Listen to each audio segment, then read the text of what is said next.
اللهم صل على سيدنا محمد وأنزله المقعد المقرب عندك يوم القيامة. السلام عليكم ورحمة الله وبركاته. ومرحبا بوصية رسول الله صلى الله عليه وآله وصحبه وبارك وسلم إلى حضرة النبي المصطفى رسول الله صلى الله عليه وآله وصحبه وبارك وسلم وإلى كافة الأنبياء والمرسلين والملائكة المقربين وإلى آله الطيبين الطاهرين وأصحابه الأكرمين والتابعين وتابعين وإلى جميع أولياء الله الصالحين الشهداء والعلماء والفقهاء والمحدثين وإلى سائر مشايخنا ومشايخ مشايخنا وأهل أسانيدنا وسلسلاتنا وإلى أرواح أموات المسلمين وإخواننا الحاضرين والغائبين. شيء لله لهم الفاتحة. أعوذ بالله من الشيطان. الحمد لله رب العالمين. إياك نعبد وإياك نستعين اهدنا الصراط المستقيم صراط الذين أنعمت عليهم غير المغضوب عليهم ولا الضالين آمين. بسم الله الرحمن الرحيم. نوينا التعلم والتعليم والتذكر والتذكير والنفع والانتفاع والإفادة والاستفادة والحث على التمسك بكتاب الله وسنة رسوله صلى الله عليه وآله وصحبه وبارك وسلم والدعاء إلى الهدى والدلالة على الخير ابتغاء وجه الله ومرضاته وقربه وثوابه. اللهم أنت ربي لا إله إلا أنت خلقتني وأنا عبدك وأنا على عهدك ووعدك ما استطعت أعوذ بك من شر ما صنعت أبوء لك بنعمتك علي وأبوء بذنبي فاغفر لي فإنه لا يغفر الذنوب إلا أنت. اللهم صل على سيدنا محمد وأنزله المقعد المقرب عندك يوم القيامة. اللهم صل على سيدنا محمد وأنزله المقعد المقرب عندك يوم القيامة. اللهم صل على سيدنا محمد وأنزله المقعد المقرب عندك يوم القيامة. Alhamdulillah. Malam ini kita sambung pengajian kitab hadis 40 hadis peringatan tentang kubur dan kematian. Alhamdulillah kita akan khatamkan kitab ini malam ini dengan izin Allah Subhanahu wa taala. Pada muka surat 85, sedekah menyejukkan di dalam kubur. Maksud menyejukkan kubur dan menyejukkan mayat yang ada di dalam kubur. Bila sejuk, kita jadi selesa. Macam dewan ini kalau mati ataupun aircon tidak berfungsi, kita akan rasa panas, jadi rasa tak selesa. Bila sejuk, 1 jam, 2 jam kita duduk pun tak terasa tertekan. Daripada Sayyidina Uqbah bin Amir radhiyallahu ta'ala anhu, Nabi sallallahu alaihi wasallam bersabda, "Inna sadaqata la tudfi'u an ahliha harral qubur wa innama yastadhillu al-mu'min yawm al-qiyamati fi dhilli sadaqatih." Sesungguhnya sedekah, maksud sedekah yang dibuat di dunia.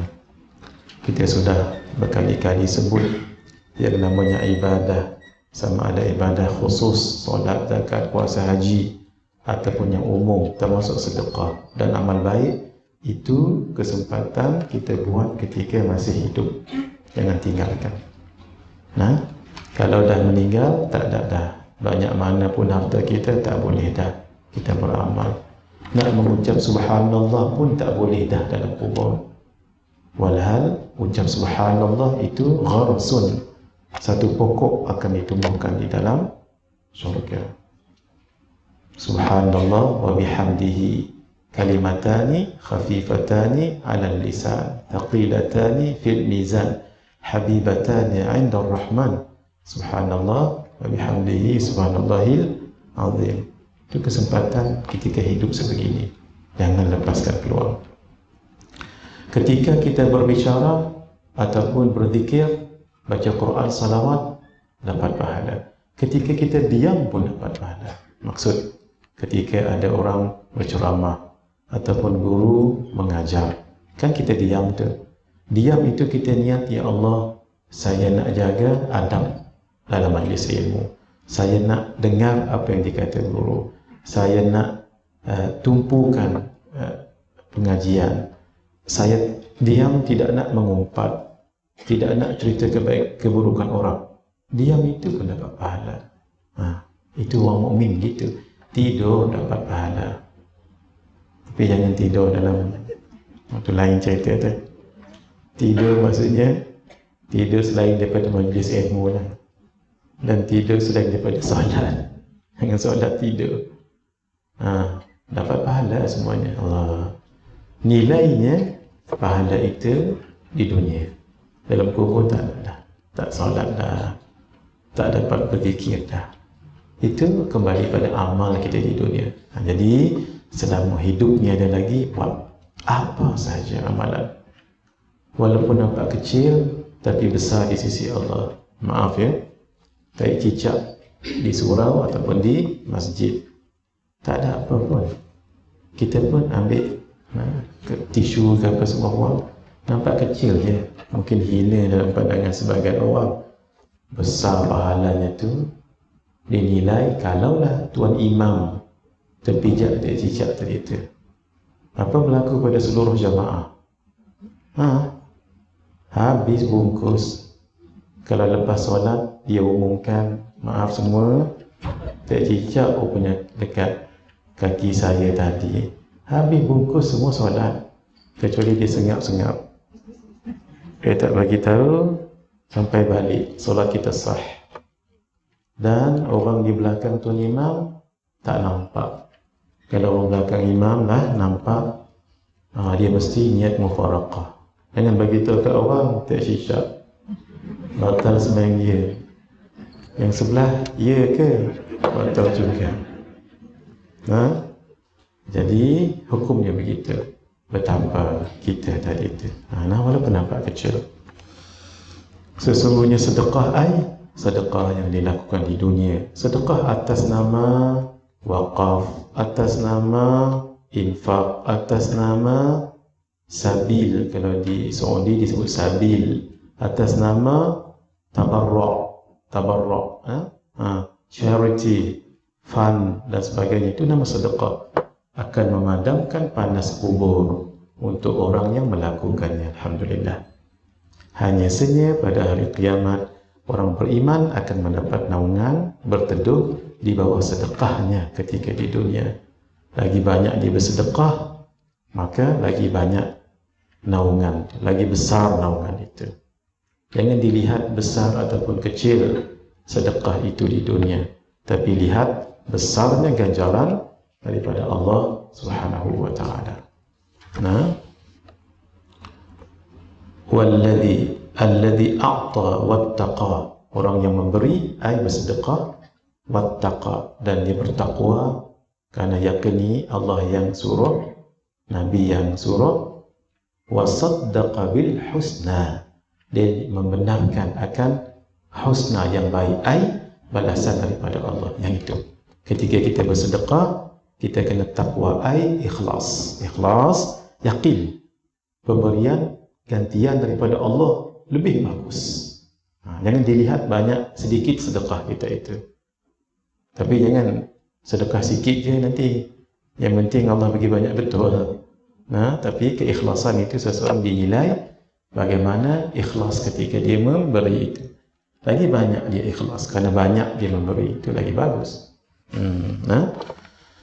Karena sedekah ini pelik banding dengan ibadah-ibadah yang lain. Orang yang kalau dibagi kesempatan oleh Allah untuk hidup lagi sedikit ketika dalam nazak, laula akhartani ila ajalin qariba, kalaulah diakhirkan sedikit lagi, diinjakkan sedikit lagi waktuku untuk dicabut nyawa ini, fa as-saddaqa, pasti aku akan bersedekah, wa aku minas salihin, dan aku menjadi orang yang saleh. Kenapa tidak yang lain? Kenapa? Kerana sedekah itu boleh menjalar kebaikannya kepada yang lain. Keluarga yang dikena banjir, habis pakaian, kita bagi sedekah RM300 dengan pakaian dia beli, dengan duit tadi dia beli pakaian, dapat guna untuk solat. Kan tadi asbabnya sedekah. Ustaz tu rumahnya banjir contoh, habis kelengkapan, tak boleh mengajar, dia sedekah. Bolehlah dia tukar apa ni, perabot apa yang patut, barulah lapang masanya boleh dia mengajar. Sebab sedekah. Sebab itu mahal sedekah itu. Memang kalau nak bicara bab sedekah memang tajuk khusus. Sebab dia sangat unik sekali. Banyak sekali dalam Al-Quran menyebut tentang kelebihan sedekah. Tentang hadis yang kita baca tadi, Al-Imam As-San'ani menyebutkan dalam kitab At-Tanwir, inna sadaqata la tudfi'a an ahliha harral kubur. Apa maksudnya ni? Sesungguhnya sedekah itu memadamkan daripada ahlinya, orang yang bersedekah tadi memadamkan kepanasan kubur tu. Macam mana tu? Min adabiha aw harriha nafsiha, iaitu daripada azab kubur atau daripada panas kubur itu sendiri. Lama fiha min ad-dayqi wal-insidadi, kerana di dalam kubur itu sangat sempit dan sesak, dilapangkan, disejukkan oleh sedekah. As-sadaqah tudfi'ul khati'ah kama yutfi'ul ma'un nar. Sedekah dapat menghapuskan kesalahan, termasuk dosa, seperti mana air dapat memadamkan api. Kan, Masya Allah. Sebab itu kalau buat dosa, sedekah. Dalilnya ini, kalau berbuat dosa, sedekah. Contohnya, tergelincir lidah mengata orang, ataupun ada prasangka buruk ke orang, ambil duit 10 masuk dalam tabung. Ya Allah, tu betul aku bertaubat sekarang. Kerana ini, as-sadaqah tutfi'ul khati'ah kama yutfi'ul ma'un nar. Nah, dalil yang lain, innal hasanat yudhibna sayyi'at. Sesungguhnya kebaikan-kebaikan itu memadam kesalahan-kesalahan. Dalil yang lain, hadis Sahihul Bukhari, man qala, siapa yang membaca subhanallah wa bihamdihi mi'ata marrah, 100 kali, Allah akan ampunkan dosa-dosanya yang telah lalu. Jadi kalau berbuat dosa, sedekah, sebut subhanallah wa bihamdihi 100 kali, kemudian buatlah amal-amal kebaikan yang lain untuk mendapat keberkatan, bertambahnya pemberian, dan Allah ganti yang lebih baik, sedekah. Wa ma anfaqtum min syai'in fahuwa yukhlifu wa huwa khairur raziqin. Dan apa sahaja yang kamu infakkan, sedekahkan, wakafkan, Allah akan menggantikannya. Siapa yang mengganti ini? Allah. Kalau Allah menggantikan, itu tak ada apa-apa bicaraan dah, kerana Allah Maha Kaya. Wa huwa khairur raziqin, dia adalah pemberi rezeki yang terbaik. Nanti di hari kiamat ada 7 golongan yang akan mendapat naungan daripada Allah ketika di padang mahsyar. Nanti kita cerita dah huru-hara dahsyatnya di padang mahsyar. Sangat menakutkan. Panasnya itu seperti tengah hari 1 jengkal. Ini nama 1 jengkal atas badan. Panasnya itu, peluhnya itu ada orang yang sampai ke buku lali, sampai ke lutut, sampai ke pinggang, dan ada yang tenggelam pun ada juga. Menakutkan suasana ketika itu.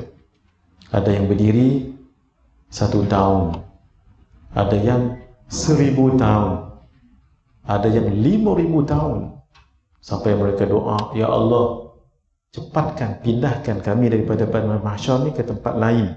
Kalau masuk dalam neraka pun tak apa.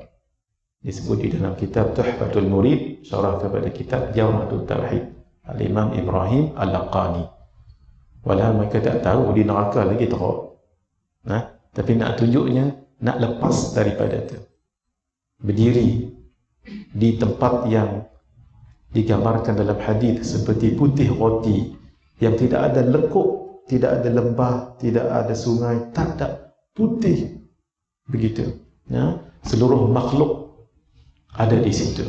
Sejak zaman daripada Nabi Adam sehingga umat Nabi Muhammad sallallahu alaihi wasallam yang terakhir sekali. Semua dekat situ. Adapun orang yang beriman, Allah bagikan kesenangan. Allahumma ja'alni wa ja'alkum minhum. Lama berdiri tu, selama mendirikan solat 2 rakaat, 5 minit saja, 6 minit lebih kurang macam tu. Kemudian terus pergi ke tempat lain. Itulah yang akan menyelamatkan kita, sedekah. Wa rajulun tasaddaqa bi sadaqatin fa akhfaha hatta la ta'lama shimaluhu ma tunfiqu yaminuh. Dan seseorang yang bersedekah, walaupun di sini rajulun lelaki asalnya, termasuk juga perempuan. Itlaqu al-juz'i bil ma'na al-umum. Itlaq yang juzuk bermakna umum, perempuan juga. Yang bersedekah dengan suatu sedekah, makanan ke, wang ringgit ke, tanah ke, bangunan, whatever, lalu dia menyembunyikannya, syaratnya jangan diekspos ke orang, sehingga tangan kirinya tidak mengetahui apa yang diinfakkan tangan kanannya. Maksudnya dia tak cerita ke orang. Itu sedekah paling tinggi nilai. Tapi kalau perlu juga nak inspire orang lain, tak mengapa. Contohnya syarikat tu nak memang prosedur macam tu, nak kena media dan sebagainya. Sebenarnya kita tak nak tu. Tapi kalau terpaksa niat saja, ya Allah, saya tak nak begini, tapi ini untuk orang lain juga umpamanya. Contoh kita infak untuk sedekah iftar, kan nama ditulis kat situ tu, hamba Allah. Masjid tu tak berapa nak berkenan, contoh kena bubuh juga nama, bubuhlah nama. Tapi kita hati tak reda, tapi sekadar untuk benda kecil. Tidak nanti sampai masjid bermasa muka atas nama tu saja. Kita benda kecil saja tu khair. Yang penting niat kita tadi. Dawu mardakum bis sadaqah. Obatilah orang yang sakit di kalangan kamu dengan bersedekah. Ini malam ni kita nak bagi tahu ni, siapa yang dia sakit ataupun ahli keluarganya sakit, banyak-banyak sedekah. Terutama sekali di bulan Ramadan. Sedekah ni luas. Bagi satu kurma ke, untuk orang buka puasa, sedekah juga. Tapi paling bagus biarlah kurma yang elok. Jangan kurma yang 5 tahun lepas, yang dah ada bubuk macam tu. Jadi bagi yang terbaik. Tak semestinya mahal yang terbaik. Kalau kita dapat yang terbaik, mahal pula tu tinggi lagi. Dan tanalul birra hatta tunfiqu ma tuhibbun. Kamu tidak akan dapat mencapai darajah yang tinggi dalam kebaikan melainkan kamu bagi apa yang paling kamu suka. Tapi nak sampai tahap tu bukan senang tu. Handphone paling kita suka nak bagi kat orang, nanti demam 2 minggu. Biar kita bersedekah yang ringan-ringan untuk nanti kita mudah belajar. Sedekah dia ada level dia. Dinarun anfaqtahu fi sabilillah, satu, dinar yang kamu infakkan pada jalan Allah, satu, fi sabilillah. Wa dinarun anfaqtahu fi raqabah, dinar yang kamu infakkan untuk memerdekakan hamba, dua. Ini nak buat perbandingan. Wa dinarun tasaddaqta bihi ala miskin, dan dinar yang kamu sedekahkan pada orang miskin, orang fakir, tiga. Wa dinarun anfaqtahu ala ahlik, dan dinar yang kamu infakkan kepada ahli keluargamu, isteri, anak-anak. Apa yang paling besar? A'zamuha ajran, yang paling besar ganjarannya, alladhi anfaqtahu ala ahlik, yang kamu bagikan pada ahli keluargamu. Itu nampak macam simple kan? Kita finance ibu kita, ayah kita, anak-anak. Kenapa? Ini lebih menjaga fitnah. Takut nanti dengan orang bukan main. Ibunya di kampung, kesian, termasuk orang miskin, asnaf contohnya. Kita tak nak gitu. Sebab kata Al-Imam Al-Haddad dalam kitab beliau An-Nasaih Ad-Diniyah wal Wasa'iyah Al-Imaniyah, dalam bab sedekah, jaga-jaga. Mulakan dengan kaum qarabat dahulu, baru ajanib orang lain. Sebab kaum qarabat ini ahli keluarga, sepupu, sepapat, contoh. Kalau mereka miskin, bantu dulu mereka. Sebab kalau kita tak bantu dan ditulis dekat Facebook ke, dekat mana-mana, itu lebih mudah orang terima daripada orang lain yang tak kena mengena dengan kita mengatakan kita okey, kita tak bagi pada mereka.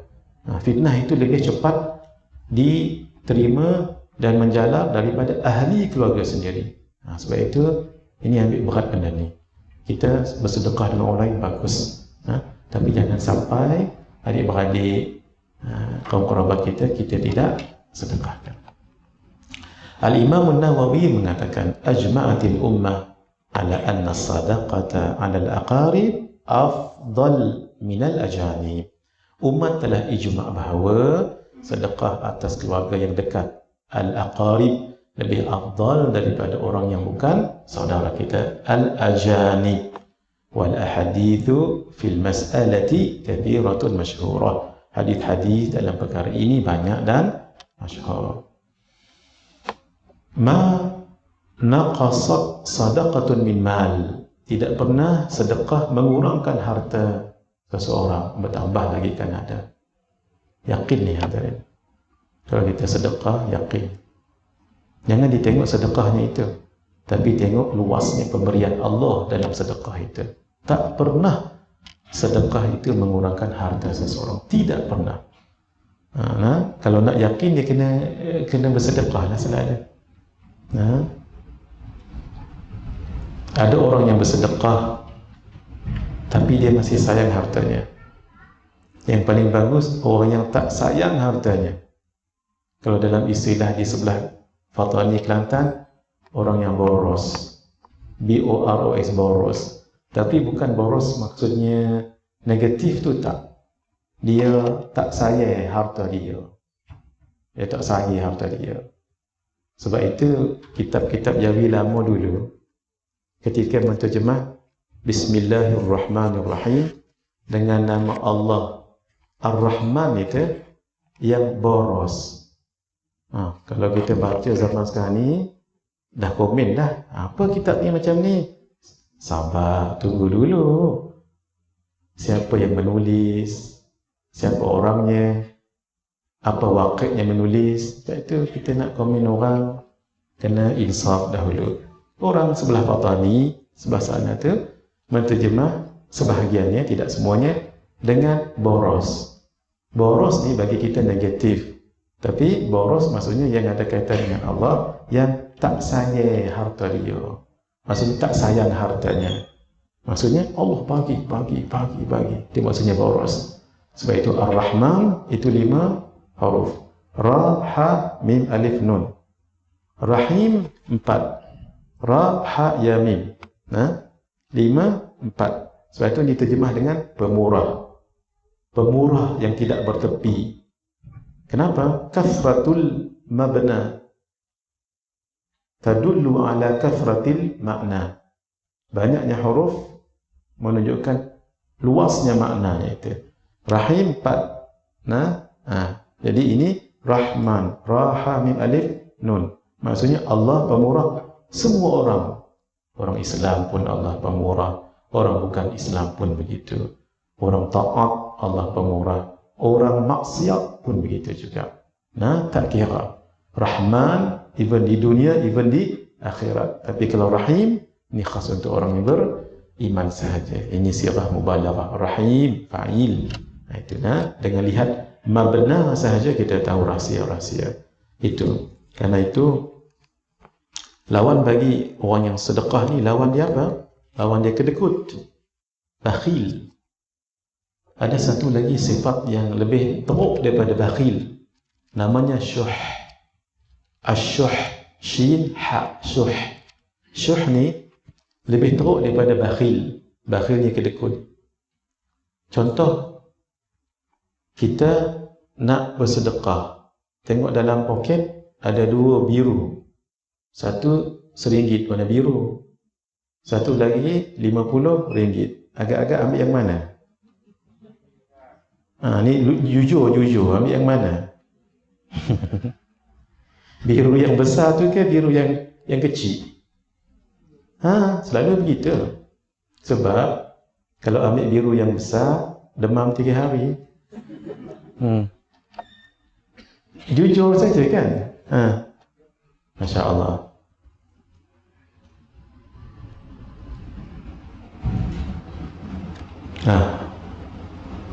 Itu namanya maaf. Menderma tapi sayang lagi tu, okey sikit lah. Tapi kalau tak menderma, itu namanya kedekut. Tapi ada yang lebih teruk daripada tu, namanya syuh. Syuh, shin ha, syuh. Syuh ni kedekut dia tu tak tahu nak kata pasal apa. Dia kedekut dengan harta orang pun dia kedekut. Bukan duit dia pun. Dia tadi kan 50 ke RM1, ambil sama 50 kupang, 5 kupang kan, kedekut yang nama kedekut tu 5 kupang lah. Dia tu pun tengok kawan dia tu bagi RM50, dia boleh nasihat kat kawan tu, Ajah banyak tu Jah, walaupun bukan duit dia pun. Dia pula sayang tu, banyak benda boleh buat, paling kurang cendol 5 bungkus, tak masuk roti john 5 duit orang. Itu namanya syuh. Ini kalau ada penyakit ini orang yang perlu segera diubati. Beristighfar dan memohon mayat diteguhkan oleh Allah Subhanahu wa taala. Daripada Sayyidina Uthman bin Affan radhiyallahu taala anhu, kita cerita beliau ni, beliaulah lambang kedermawan. Ingat lagi cerita yang saya cerita hari itu dalam perang Tabuk, siapa yang bagi 1.5 juta duitnya pada orang Islam dan tentera Islam kalau tidak Sayyidina Uthman bin Affan, sehingga Nabi buat satu pengakuan, la yadhurru Uthman ma fa'ala ba'da al-yawm, tidak ada yang memudaratkan Sayyidina Uthman apa yang beliau buat pada hari ini. Nabi duduk atas mimbar lagi, beliau bagi 1.5 juta, bukan senang tu. Nak cari 1.5 juta tu berapa tahun? Ni Nabi duduk di atas mimbar lagi. Saya dah cerita itu Kan nak cerita lagi? Nak cerita lagi? Ceritalah sebab nampak banyak muka baru malam ni. Ketika perang Tabuk, perang yang sangat challenging kerana 3 perkara. Tabuk, tempat yang jauh daripada Madinah. 2, cuaca yang sangat panas. 3, orang Islam belum banyak duit waktu itu sebab kurma belum dituai lagi. Nabi di atas mimbar, siapa yang nak infakkan untuk kita? Seorang tak angkat tangan. Bukan kerana kedekut tak, tapi kerana belum dapat lagi hasil mahsul. Akhirnya Sayyidina Uthman angkat, ya Rasulullah, anak akan infakkan 100 ekor unta siap dengan pelananya tu. Ada yang mengatakan kuda. Harga seekor tu, unta tu, RM5,000. Dengan kelengkapan perang lah, semua sekali kita total up RM5,000. Kalau 100, RM500,000. Khair. Nabi berkhutbah lagi. Siapa lagi yang nak infak? Seorang tak angkat tangan. Beliau angkat tangan for the second time. Ya Rasulullah, saya infakkan lagi 100 ekor unta. Ni unta ni bukan ekor ni. Bukan ekor unta, unta betul-betul. Ekor banyak orang boleh. Siap dengan pelana, perang, whatever. Itu dah berapa? 1 juta kan? Kan 500,000. Kali ketiga, baginda offer lagi, siapa yang nak lagi infak? Tak ada orang, beliau juga.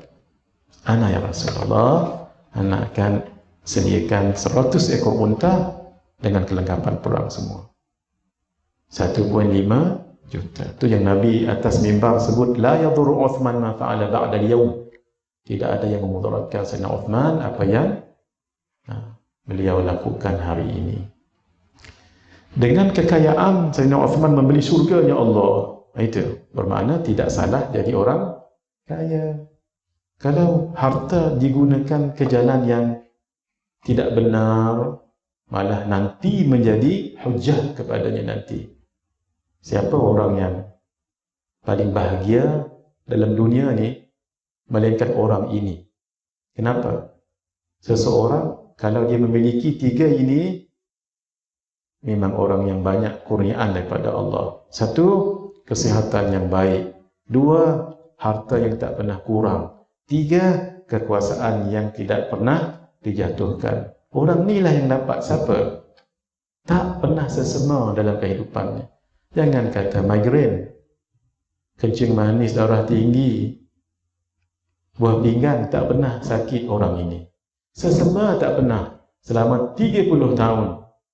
1, harta dia, jangan kata harta dia, harta menterinya, menteri kanannya, Haman, dan bendahari negaranya, Qarun.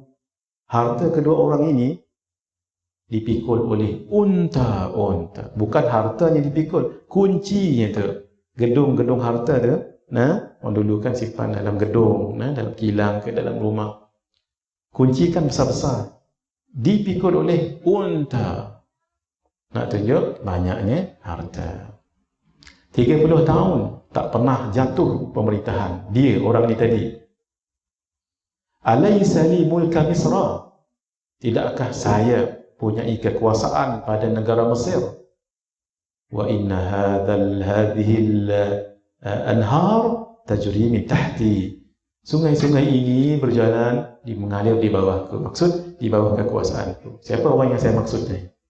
Firaun. Firaun. Apa yang dia dapat? Allah sebut dalam Al-Quran. Adkhilu ala Firaun ashaddal adab. Masukkan Firaun dan konco-konconya ashaddal adab. Azab yang sangat dahsyat. Harta jenuh, kekayaan, Masya Allah, tapi last-last masuk neraka. Itu nah. Jadi hadirin, jadilah orang yang kaya, yang saleh. Ni'mal malis salih lil rajulis salih. Sebaik-baik harta yang baik jatuh ke tangan orang yang salih, orang yang baik, sebab dia akan infakkan ke jalan Allah. Kana Nabi sallallahu alaihi wasallam idza faragha min dafnil mayyit, apabila Nabi sallallahu alaihi wasallam telah selesai daripada menguburkan mayat, waqafa alaih, baginda berdiri di atasnya, atas kubur. Faqala, lalu baginda berkata, istaghfiru li akhikum, mohonkanlah keampunan kepada Allah untuk saudara kamu. Wasalu lahu bitathbit, dan mintalah kepadanya, kepada Allah, untuk mayat tadi diberikan keteguhan untuknya. Kenapa? Fa innahu al-an yus'al, sekarang ini dia ditanya, disoal. Ini kata ulama menunjukkan bahawa ada amalan orang yang hidup bermanfaat kepada orang yang meninggal. Kalaulah istighfar dan doa untuk orang tadi diteguhkan oleh Allah tak bermanfaat, kenapa Nabi minta sahabat untuk berdoa dan untuk mohon keampunan untuknya? Maksudnya sia-sia kalau tidak bermanfaat. Maksud bermanfaat. Sebab itu kata ulama, ini menunjukkan amalan orang hidup itu bermanfaat untuk orang yang meninggal. Itulah apa-apa pun kita baca ada manfaat untuk mayat itu. Kita buat kat orang supaya nanti bila sampai masa kita, orang buat dekat kita. Tidak ada yang lebih mengembirakan mayat di dalam kubur melainkan kalau dapat hadiah-hadiah, baca Al-Quran, sedekah dan sebagainya. If'al ma syi'ta kama tadinu tudan. Buatlah semahu kamu, tapi ingat seperti mana kamu berhutang, kamu akan dihutangi. What you give, you get back. Buat baik ke orang dan kamu akan dapat kebaikan itu daripada orang. Itu ini Nabi SAW sangat kasih pada umat. Baginda bantu umat ini ketika hidup, ketika meninggal pun. Caranya apa? Kita beristighfar. Minta pada Allah untuk dia. Boleh, apa salahnya? Jadi apapun kebaikan boleh kita niatkan. Contoh, ya Allah, kalau malam ni diterima ibadah saya, datang majlis ilmu sejam ni, ya Allah, sampaikanlah juga pahalanya pada mak saya dalam kubur. Boleh. Pada ayah saya dalam kubur, jadi. Pada siapa-siapa, boleh, niat je. InsyaAllah sampai. Kalau tak sampai, meninggal dulu nanti. Kita tengok sampai tak sampai. Jadi perkara-perkara ini cukup dengan beberapa dalil daripada hadis Nabi sallallahu alaihi wasallam. Daripada Sayyidina Abu Sa'id Al-Khudri radhiyallahu taala anhu berkata, aku bersama-sama Rasulullah sallallahu alaihi wasallam menyaksikan penguburan jenazah. Ini syarah, ni tak ada dalam kitab. Lalu Rasulullah sallallahu alaihi wasallam bersabda, hadis ni dulu hampir sama, hadis ni hampir sama dengan hadis yang dulu pernah kita baca. Ayyuhan nas. Nabi pun sebut dengan sahabat yang ada ikut mengkebumikan. Wahai manusia, inna hadhil ummah tubtala fi quburiha. Sesungguhnya umat ini akan diuji dalam kuburnya. Diuji itu apa? Ditanya. Fa idzal insanu dufina fatafarraqa anhu ashabuh. Jika seseorang telah dikuburkan dan orang yang mengikutinya telah meninggalkannya balik ke rumah masing-masing, ja'ahu malakun. Mai, datanglah kepadanya malaikat. Fi yadihi mitraqun. Ada pemukul dekat tangannya. Fa'aq'adahu. Lalu malaikat tadi, malaikat duduk, malaikat baring, didudukkannya oleh malaikat tadi. Qala, dan bertanya, ma taqulu fi hadzal rajul? Apa yang kamu katakan terhadap lelaki ini? Malaikat tanya tentang Nabi Muhammad sallallahu alaihi wasallam. Fa in kana mu'minan qal, kalau mayat tadi orang yang beriman, dia akan menjawab, asyhadu an la ilaha illallah wa anna Muhammadan abduhu wa rasuluh. Aku bersaksi bahawa tidak ada Tuhan yang layak disembah melainkan Allah, dan Nabi Muhammad sallallahu alaihi wasallam adalah hamba dan pesuruhnya. Fayaqul, lalu dikatakan padanya, lalu dia berkata, itu terjemahan lebih tepat. Kalau fayuqal dikatakan padanya, fayaqul, ni dia berkata, sadaqta, benar kamu. Thumma yuftahu lahu babun ila an-nar. Lalu dibukakan pintu neraka padanya. Pelik juga orang baik ni. Tapi pintu neraka dibuka untuknya. Ada sebab lagi tu, jangan baca hadis sekerat saja nah. Fayaqul, kata malaikat tadi, hadza kana manziluka law kafarta bi rabbik. Inilah tempat kamu kalau kamu kafir pada Tuhanmu. Nah, fa amma id amanta fa hadza manziluk. Tapi jika kamu beriman sekarang kan, maka sesungguhnya Allah telah menggantikan untukmu dengan tempat ini, tempat yang baik. Fa yuftahu lahu babun ila jannah. Lalu dibukakan padanya satu pintu untuk pergi ke jannah, syurga. Allahumma ja'alni wa ja'alkum minhum. Fa yuridu an yanhadha ilaih. Bila dia tengok jalan pintu ke syurga tu, dia terlapak nak pi, tak sabar. Nah, dia macam nak pi terus ke sana. Kata malaikat, uskun, sabar. Malaikat pula sabarkan dia. Sabar nah, tenang.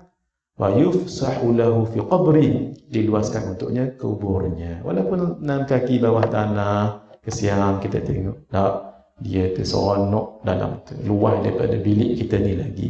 Dan berwarna hijau biliknya tu. Dengan sejuk, Masya Allah. Tak ada rasa takut, tak ada apa. Seronok tidur macam tidur pengantin. Wa in kana kafiran aw munafiqan. Adapun orang yang kafir atau munafik, naudzubillah min dzalik, yaqulu lahu, maka dikatakan padanya. Malaikat tadi, ma taqulu fi hadzal rajul? Apa yang kamu katakan pada lelaki ini, Nabi Muhammad sallallahu alaihi wasallam? Fayaqul, kata yang tadi itu, la adri, saya tak tahu. Sami'tu an-nasa yaquluna syai'an. Adalah saya dengar orang kata lagu ni. Lalu kata malaikat tadi, la daraita wa la talaita wa la tadait. Dibentak oleh malaikat, kamu tak tahu, kamu pula berusaha untuk tak pula berusaha untuk tahu, kamu pun tidak mendapatkan hidayah. Thumma yuftahu lahu babun ila jannah. Lalu dibukakan baginya pintu menuju ke syurga. Dikatakan padanya, hadza manziluka law amanta bi rabbik. Ini adalah tempat kamu sekiranya kamu beriman pada Tuhanmu. Tapi fa amma id kafarta bih fa inna Allah abdalaka bihi hadza. Tapi Jika kamu kafir, maksudnya tak beriman kepada Tuhanmu, maka Allah menggantikan untuk kamu dengan yang ini. Apa yang ini itu? Dia surprise. Ini. Wa yuftahu lahu babun ilan nar. Lalu dibukakan satu pintu untuk menuju ke neraka bagi orang ini tadi. Thumma yaqma'uhu qam'atan bil mitraq. Allah. Yasma'uha khalqullahi kulluhum ghaira thaqalain. Lalu malaikat tersebut pun memukulnya dengan mitraq. Mitraq ni pemukul besi yang berat, dengan pukulan yang dapat didengar oleh seluruh makhluk Allah kecuali athaqalain, jin dan manusia. Kalau jin dan manusia dengar, fasa'iqa, nanti akan pingsan. Cukup kita tak dengar. Ini menginsafkan kita. Mudah-mudahan kita dapat jawab apa yang ditanya oleh malaikat. Seronoklah kita dalam kubur. Walaupun mungkin kita rasa apalah mereka buat dalam kubur. Kita katalah dengan fikiran kita yang pendek ini, tak panas mereka dalam kubur. Ekon 16, 17. Kita kesejukan ekon. Mereka lebih daripada itu lagi. Baik. Faqala ba'dul qaum. Lepas dengar Nabi sebut lagu ni, ada sahabat tanya, ya Rasulullah, ma ahadun yaqumu alaihi malakun fi yadihi mitraq illa hila inda dhalik. Ya Rasulullah, tidakkah setiap kami kalau berdiri tengok malaikat bawa benda berat, tukui berat ni, takutlah kami waktu tu hilanglah akal kami. Lalu kata Nabi sallallahu alaihi wasallam, yuthabbitu Allahu alladhina amanu bil qawli thabit. Allah azza wa jalla meneguhkan iman orang yang beriman dengan ucapan yang teguh. Allahumma thabbitna bil qawli thabit bi rahmatika ya arhamar rahimin. Itu doa kita. Allahumma thabbitna, ya Allah tetapkanlah kami bil qawli thabit, dengan ucapan yang teguh. Ulama kata satu, ucapan yang teguh dapat ucap la ilaha illallah. Dua, kalau ditanya nanti boleh dijawab dengan baik. Yang terakhir, yang ni tidak bagi siapa yang tidur kejutkan ya, sebab kita nak ijazahkan ni. Tapi jangan kejut sekarang, tidur dulu tak apa. Pukul 10.45 kejutkan kesian tadi solat tarawih berzikir, biar tak apa, tenang dulu. Rasulullah sallallahu alaihi wasallam berdoa, Nabi doa. Nabi tak doa pun tak apa. Pasal maqam Nabi bukan maqam orang biasa, orang luar biasa. Tapi kenapa? Nabi nak ajak supaya selamat daripada azab kubur lepas solat. Nabi doa lepas solat. Kita lebih lagi. Daripada Sayyidatina Aisyah radhiyallahu taala anha, ummuna Sayyidatina Aisyah. Tanda kita beradab dengan isteri-isteri baginda Nabi sallallahu alaihi wasallam, jangan sebut Aisyah saja. Berkata Aisyah, jangan. Nampak macam kurang adab. Paling kurang kita sebut taswid. Apa dia taswid? Sayyidatina boleh, Sayyidatuna boleh, Sayyidatana boleh. Dia tengoklah Arab tu macam mana. Nak bagus lagi sebut ummuna, mak kami, ataupun ummina, sebab an-nabiyyu aula bil mu'minina min anfusihim. Nabi lebih aula kepada orang yang beriman daripada diri mereka. An-nabiyyu aula bil mu'minin. Nabi lebih memuliakan, menjaga kebajikan orang yang beriman. An-nabiyyu aula bil mu'minina min anfusihim, lebih daripada orang yang beriman menjaga diri mereka. Ini bahaya, ini luar biasa ni. Nabi sayang kasih kat kita, lebih kita kasih diri sendiri. Wa azwajuhu ummahatuhum, isteri-isteri baginda adalah mak-mak kamu. Ulama kata kenapa mak? Satu, kerana kemuliaan isteri-isteri Rasulullah sallallahu alaihi wasallam. Yang kedua, sebab selepas Nabi wafat tak boleh siapa pun berkahwin dengan isteri-isteri Rasulullah sallallahu alaihi wasallam, memuliakan. Sebab tak mungkin kahwin dengan mak, tak mungkin. Karena itu hafal nama mereka. Macam mana nak hafaz? Khassun ma'a jazarin sihha. Khassun ma'a jazarin sihha.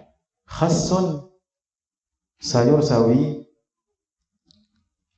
ma'a kalau dimakan bersama dengan jazarin lobak merah, sihha, sihat tubuh badan.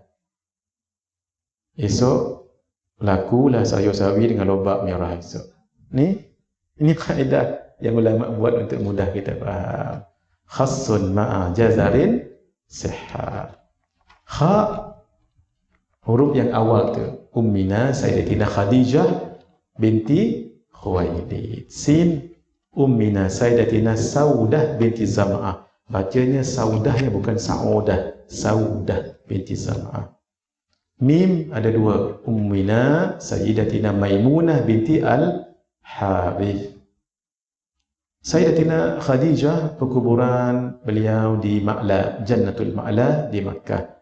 Kalau Ummina Sayyidatina Maimunah binti Al-Harith, di tepi jalan sebelah kanan, 5 minit lebih kurang lagi nak sampai ke Masjid Sayyid Ummina Sayyidatina Aisyah di Tanim, tempat kita bermiqat tu, di sebelah kanan.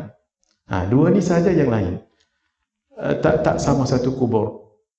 Adapun yang lain daripada itu semuanya berada di Baqi'. Macam mana nak tahu? Masuk Baqi', 30 meter daripada masuk Baqi' itu akan jumpa kubur puteri-puteri Rasulullah sallallahu alaihi wasallam, iaitu Sayyidatina Zainab, Sayyidatina Ruqayyah, Sayyidatina Ummu Kalthum, semuanya binti Rasulullah sallallahu alaihi wasallam. 5 meter sebelah kiri. Di sinilah dia Ummahatul Mukminin, semua kat situ. Kecuali 2 orang, Ummina Sayyidatina Khadijah dengan Ummina Sayyidatina Maimunah. Dan yang kedua, Maria Al-Misriyah, orang Mesir. Al-Qibtiyah, berbangsa Qibti. Ain Ummina Aisyah binti Abi Bakr As-Siddiq radhiyallahu ta'ala anhuma. Nabi kadang-kadang panggil Aisyah dengan apa? Ummina Sayyidatina Aisyah Humaira. Apa dia Humaira? Pipi yang kemerah, tapi merah yang original, bukan di itu tu. Yang perempuan tahu tu. Shadow apa? Tu nak apa? Blusher. Blusher air tu, plus. Blusher. Blusher. Blusher. Ya Allah. Baru malam ni saya tahu. Shadow tu apa makna shadow tu? Shadow mata. Tarik balik Anggaplah tadi mimpi. Memang tak tahu benda ni. Tapi yang saya tahu, yang ni betul ni saya tahu ni. Humaira. Humaira tadi memang pipi kemerah. Kadang-kadang Nabi panggil dengan panggilan manja. Apa? Ya Aish. Sedap nama tu. Ya Aish. Aish ni maksudnya apa? Aish kehidupan. Sebab Nabi bila bersama dengan Ummina Sayyidatina Aisyah ada life. Kan life kan? Kehidupan seronok. Sebab beliau paling muda dan paling gadis berbanding dengan yang lain. Sempat berlari-lari. Sebab main toys pun juga Sayyidatina Aisyah. Kalau cerita itu seronok dengar. Beliau dah yang paling alim di kalangan yang lain-lain. Tuan-tuan tahu sebab apa? Kerana setiap lepas asar, ni dalam kitab Syama'il. Kalau baca Syama'il, jangan baca Syama'il je, kena baca syarah dia baru kita tahu. Setiap lepas asar, Nabi akan pergi ke setiap rumah mereka. Kerana rumah mereka dekat-dekat saja. Dekat betul-betul dekat Masjid Nabawi. Di sini rumah Sayyidatina Fatimah. Sebelah kirinya rumah Sayyidatina Aisyah. Sebelah kiri lagi atas sedikit Sayyidatina Hafsah. Belakang rumah Sayyidatina Aisyah adalah rumah Sayyidatina Saudah. Selepasnya tadi Juwairiyah. Dekat-dekat. Ada rahsianya tu. Maaf ni, tak ada pengalaman saya ni. Bukan senang nak menjaga dua perasaan. Lebih senang menjaga dua perusahaan daripada menjaga dua perasaan. Kalau 3, kalau 4, dah tidur kat masjid. Maaf. Nabi. Subhanallah. Nak tunjuk hebat tak hebat. Maaf ya, kadang-kadang duduk bukan boleh dekat-dekat pun, jauh-jauh duduk sebab tak boleh. Itulah saya tak boleh cerita panjang benda ni sebab tak ada pengalaman. Yang kedua, orang yang tahu-tahulah. Orang yang tahu-tahu. Tapi Nabi nak tunjuk hebat setara duduk dekat-dekat. Hatta kalau Sayyidatina Aisyah nak panggil Hafsah, madu ya. Ya Hafsah, apa-apa? Boleh jawab ke tu? Abang-abang yang makan tak lagi? Setiap malam mereka akan berkumpul di satu rumah isteri. 8 orang tadi kumpul pukul 10 lebih semua pergi ke rumah masing-masing pula. Every night macam tu.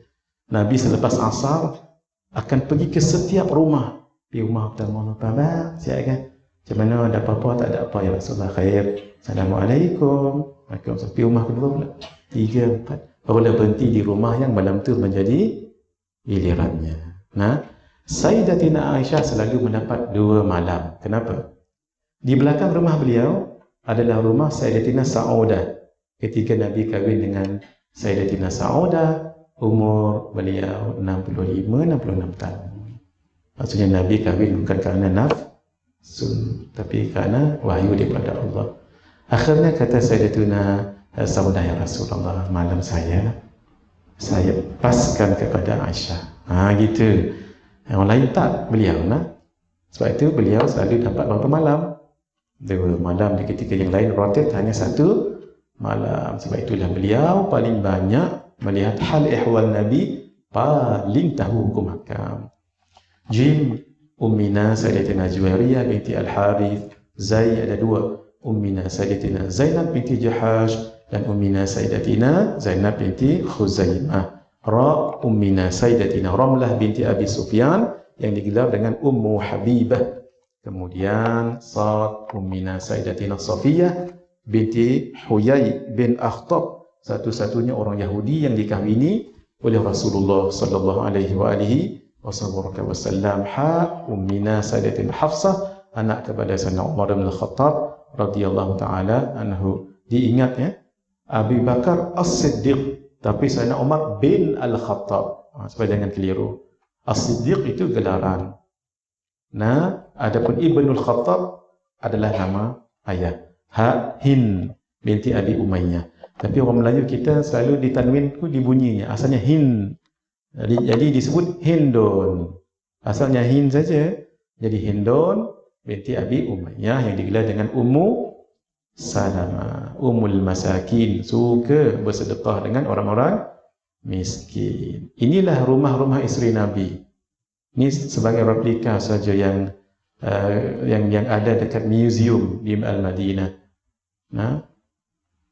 Ini Masjid Nabawi ni yang lama ni. Ini Masjid Nabawi. Kemudian surrounding itu di sebelah tepi itulah rumah-rumah. Tengok tuan-tuan. Yang ni layak dia panggil rumah ke? 4 segi lagu ni. Sebab itu tak dipanggil istilah ini manzilun, rumah, ataupun baitun, tak. Tapi rumah-rumah ni disebut dengan hujurah. Hujurah, sebab yang namanya hujurah berasal dari perkataan hajar. Hajar tu batu. Bila batu tu didirikan, ada 4 penjurus begini, namanya hujurah, iaitu bilik. Bilik je rumah isteri Nabi. Sangat humble. Sebab itu ketika diruntuh rumah ini, Masya Allah, Sayyidina Sa'id ibn al-Musayyib tak mahu untuk dirobohkan. Tapi ketika itu kena dirobohkan juga sebab nak buat pembesaran. Menangis beliau. Kenapa? Termasuk juga Sayyidina Hasan al-Basri. Kenapa? Sebab orang tak tengok dah macam mana humble-nya kehidupan rumah isteri Nabi. Ni layak dipanggil apa ni? Bagian bilik je ni. Kalau kita sebab itu hajar tadi batu, kalau disusun 4 penjuru gini namanya hujurah, bilik. Tapi kalau tak disusun 4 penjuru, mungkin separuh tu namanya hijr. Sebab itu dipanggil hijr Ismail, tidak dipanggil hujurah Ismail. Hujurah tu adalah bilik. Ini rumah Sayyidatina Fatimah. Ni saya ambil daripada museum dekat Madinah. Lebih kepada tepat sebab nak jadikan replika mereka mesti buat research dahulu, tak boleh sebarangan. Jadi kita fiqah pada maklumat mereka. Di sebelahnya rumah Sayyidatina Aisyah, sebelah atas tu rumah Sayyidatina Hafsah, belakangnya tu rumah Ummu Salamah, belakang lagi rumah Sayyidatina Aisyah adalah rumah Saudah tadi tu. Yang tepi sana tu Zainab binti Khuzaimah, sebelahnya lagi Zainab binti Jahash, sebelahnya lagi Ummina Sayyidatina Juwairiyah, dan ujung sana saya tak pasti, tu saya tak bubuh tu. Saya takut saya salah, tu yang saya tak bubuh tu. Boleh nak? Baik. Mari kita baca dulu hadis tadi itu.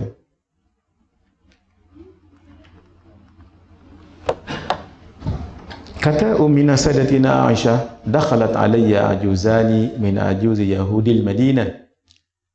Dua orang, maafkan saya berhenti pukul 12 malam ini. Dua orang tua daripada orang tua kalangan Yahudi di Madinah. Saya dah sebut itu, kalau disebut orang Ansar di Madinah, sebut Yahudi Madinah, musyrikin Makkah, supaya kita faham sejarah. Berjumpa denganku, kata Ummina Sayyidatina Aisyah. Faqalata li, lalu keduanya berkata padaku, inna ahlal qubur yu'adzabuna fi quburihim. Sesungguhnya penghuni kubur diadab di dalam kubur-kubur mereka. Fakadzabtuhuma, kata Sayyidatina Aisyah, tak boleh nak percaya dengan dua orang Yahudi ni. Walaupun mereka sebut benda hak betul pasal Yahudi, kata Sayyidatina Aisyah, fakadzabtuhuma, saya mendustakan keduanya, tak boleh nak percaya. Walam un'im an usaddiqahuma, saya tak apa nak boleh selesa untuk membenarkan keduanya. Dah Yahudi, fakharajata, keduanya pun keluar daripada rumah Sayyidatina Aisyah. Boleh bayang tadi, rumah Sayyidatina Aisyah tadi boleh dibayang, masuk rumah tadi, keluar. Wa dakhala alayya Nabi, lalu Nabi SAW tak lama lepas tu main jumpa dengan saya. Faqultu lahu, aku pun kata pada baginda, ya Rasulullah, inna ajuzaini wa dzakartu lahu, sesungguhnya ada dua orang Yahudi tadi main lah, saya pun sebutlah apa yang berlaku. Faqala sallallahu alaihi wasallam, Nabi pun kata, sadaqata, betul kedua-duanya. Tu pula, innahum yu'adzabuna 'adzaban tasma'uhu al-baha'im kulluha, sesungguhnya mereka penghuni kubur diazab dengan azab yang didengar oleh binatang ternakan semuanya. Fama ra'aituhu ba'du fi salatin illa ta'awwadha min adzabil qabri, min al-qabri, adzabil qabri. Kata Ummina Sayyidatina Aisyah radhiyallahu ta'ala anha, tidaklah aku melihat baginda selepas solatnya melainkan baginda memohon perlindungan kepada Allah daripada azab kubur. Selama Ummina Sayyidatina Aisyah ada, maksudnya Nabi di giliran rumah beliau, tak pernah beliau tak tengok Nabi mohon kepada Allah daripada azab kubur, tak pernah habis. Gitu. Apa doa Nabi? Antara doa yang dibaca oleh Nabi SAW supaya dijauhi daripada azab kubur, diriwayatkan dalam beberapa hadis. Kita ambil dua hadis daripada Sayyidina Urwah bin Zubair, daripada Ummina Sayyidatina Aisyah, isteri Nabi sallallahu alaihi wa alihi wa sahbihi wasallam, berkata, akhbarathu anna Rasulullah sallallahu alaihi wasallam kana yad'u fi shalah, bahawa Rasulullah sallallahu alaihi wasallam selalu berdoa dalam solat baginda. Maksud lepas solat, Allahumma inni a'udzubika min adzabil qabri, ya Allah, sesungguhnya aku berlindung denganmu daripada azab kubur. Ni dalam solat ni, maaf, dalam solat. Bila baca ni? Selepas membaca tahiyat akhir. Wa a'udzubika min fitnatil masihid dajjal, dan aku berlindung denganmu daripada fitnah al-masih ad-dajjal. Wa a'udzubika min fitnatil mahya wa fitnatil mamat, dan aku berlindung denganmu daripada fitnah kehidupan dan fitnah kematian. Allahumma inni a'udzubika minal ma'thami wal maghram, ya Allah, sesungguhnya aku berlindung denganmu daripada perbuatan dosa dan hutang.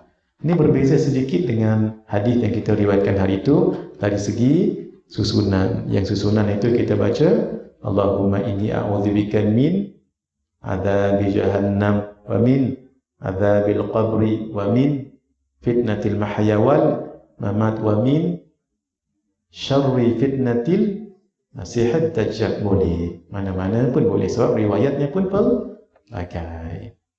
Macam tuan-tuan baca doa, Allahumma inni a'udzubika minal barasi wal jununi wal juzam wa sayyi'il asqam. Ada yang menambah wa min sayyi'il asqam, boleh. Ada tambah lagi wa na'udzubika min sayyi'il asqam, boleh. Bacalah apa pun doa boleh. Nah, yang tak bolehnya tak baca. Baca. Dalam hadis yang lain daripada Sayyidina Anas bin Malik berkata, kana Nabiyullah sallallahu alaihi wasallam yaqul, Nabi sallallahu alaihi wasallam berdoa, artinya Allahumma inni a'udzubika minal ajzi wal kasali wal jubni wal bukhli wal haram. Ya Allah, sesungguhnya aku berlindung denganmu daripada lemah, malas, rasa penakut, kedekut dan menyusahkan orang lain ketika tua. Wa a'udzubika min adzabil qabr, aku berlindung denganmu daripada azab kubur. Wa a'udzubika min fitnatil mahya wal mamat, aku berlindung denganmu daripada fitnah kehidupan dan kematian. Habislah pengajian kita membicarakan 40 hadis peringatan tentang kubur dan kematian. InsyaAllah bermula daripada malam esok, dengan izin Allah kita akan buka kitab baru, iaitu buku Kiamat Hampir Tiba. Kerana biar ada kesinambungan, kan kita cerita bab kubur ni, dan beberapa malam lepas saya cerita panjang juga tentang Dajjal. Walhal sebelum Dajjal datang Imam Mahdi, dan selepas Dajjal datang Nabi Isa. Jadi kalau tak cerita dua ni dia macam tergantung-gantung. Tak mengapalah, untuk 4 malam lagi, 3 malam lagi insyaAllah, malam Ithnain, malam Selasa, dan kita last kelas di sini malam Rabu. Jadi malam Rabu, 3 malam ni saya akan ceritakan tanda-tanda besar hari kiamat. InsyaAllah sempat. Buku yang akan kita pakai, buku karangan guru mulia kita semua, Syekh Abu Ali Ahmad Fahmi Zamzam Al-Banjari Al-Nadwi Al-Maliki. Malam esok insyaAllah boleh dapatkan nanti, masjid sediakan di luar, dapatkan nanti. Saya akan cerita semua yang 5 fasa yang telah kita ceritakan ni semua 5 fasa ni, semua ada tanda-tanda kiamat besar 1 sampai 10 ni, semua ada dalam kitab tadi tu. Saya akan buat rumusan melalui slide saya ni lah. Jadi dapatkan dulu kitab tu nanti insyaAllah malam esok. Kemudian kitab yang terbaru yang saya siapkan minggu lepas, 20 solat sunat harian. Setiap hari ada solat sunat, paling kurang 20. Termasuklah rawatib, qabliyah, ba'diyah, nawafil daripada solat sunat wudu, duha, awabin, sampai tahajud, taubat, tasbih, istikharah, hajat, tutup dengan witir, semua ada dalam ni. Fadilatnya apa, how to perform, kaifiyatnya lagu mana, semua ada nanti dalam kitab ini. Termasuklah solat sunat